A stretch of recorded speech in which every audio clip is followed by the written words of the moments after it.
James Jackson is a legal journalist and host of the Mad in Germany podcast. He joins us from Berlin. Good to see you, James. So, in addition to what we've just heard, a group of lawyers, we know, is set to announce a criminal complaint against 11 members of the German government and certain arms companies for arms sales and deliveries to Israel.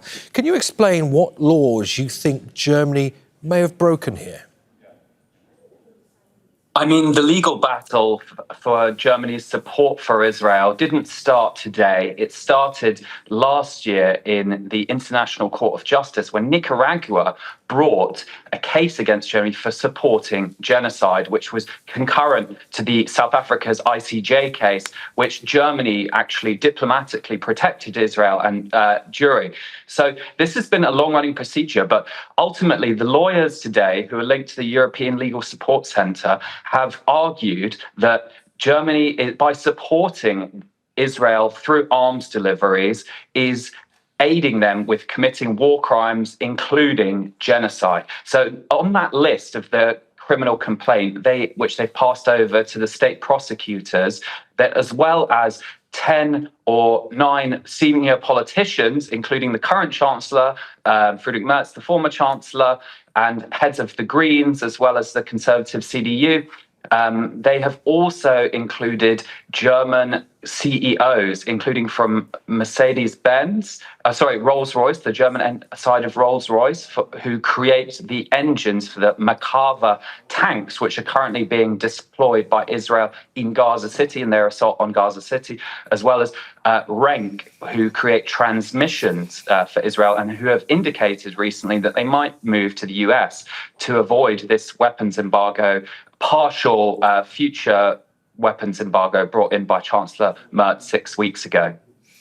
And James, of course, this comes in the wake of the UN Independent International Commission of Inquiry on Palestine that ruled Israel had committed at least 4 acts of genocide out of the possible 5 in Gaza. These aren't yet legal findings, but we know that they are extremely authoritative and very rigorously investigated. Are European governments and companies, you think, concerned? They're now staring the possibility of legal liability for supporting Israel's war criminals with arms and equipment.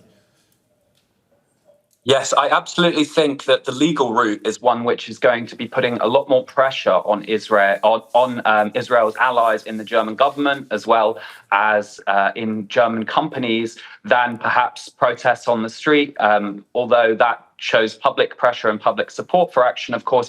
But it was widely reported that last year when Nicaragua brought Germany to trial, even though that wasn't very successful, it really started to make figures in the German government worried. And at that point, they actually did quietly start rejecting arms approvals for Israel. But then political pressure from within the country, from the country's right and its very strong pro-Israel lobby, came and pushed them in the other direction. So Friedrich Merz took a step which partially embargoed future weapons deliveries to Israel, weapons approvals. But of course, as many of my colleagues have pointed out, they are still delivering weapons which can be used, but they've just said that they aren't going to cancel them. Of course, Germany, when Jamal Khashoggi was killed, they completely stopped all weapons. So the question is, why is it that one journalist who was killed is worth stopping completely, whereas with Israel, which has killed over 200 journalists and is committing 4 out of 5 genocidal points, according to the new UN Commission, that isn't enough to completely stop all weapons deliveries and bring sanctions. Germany actually is the main blocker of sanctions at the EU, and it's one of Israel's closest diplomatic, military, and also economic allies in the bloc. So the question is, what will it take to start bringing in real changes that could actually force Israel to stop committing these war crimes? Well, it's a huge question, isn't it? I mean, let me focus on some of the details in that UN report, because you can read it 100 times and not fail to be shocked. It says they shot and killed civilians, some of whom, including children, were holding makeshift white flags. Some children, including toddlers, were shot in the head by snipers. I mean, the UN Commission said that its ongoing work will be to establish and now name parties as co-conspirators or being complicit in genocide. Do you believe Germany can be regarded at best complicit, at worst a co-conspirator?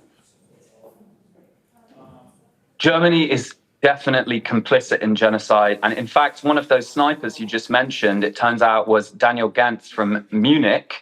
And recently there were charges brought against him, not by the state prosecutor, but due to a group of media institutions investigating, proving who he was, proving that he shot an entire family or was part of a sniper team that did so. So there's been a real delusion within Germany that Israel is capable of these things. The public sphere and the media, particularly the private media with the Axel Springer media group, is vociferously pro-Israel and refuses to countenance that Israel is clearly committing these war crimes. I think Friedrich Merz was actually asked yesterday if he accepted the findings while on a trip to Spain of the UN Commission, and he just said, we think that bad things are happening, but we don't think it's a genocide. And of course, many times they point to their own horrific history of committing genocide, primarily against the Jews of Europe during World War II, to say, hands up, we're not going to say this is a genocide. But what kind of reckoning with your own past is that,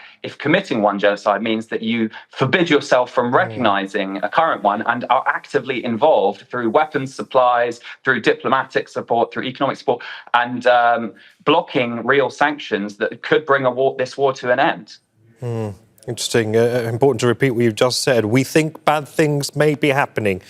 That from the German Chancellor. James Jackson, pleasure to have you on Al Jazeera. Many thanks. Thanks for having me. Don't miss out and get the full picture. Subscribe to Al Jazeera for reliable news and expert insights. Like, share, stay ahead.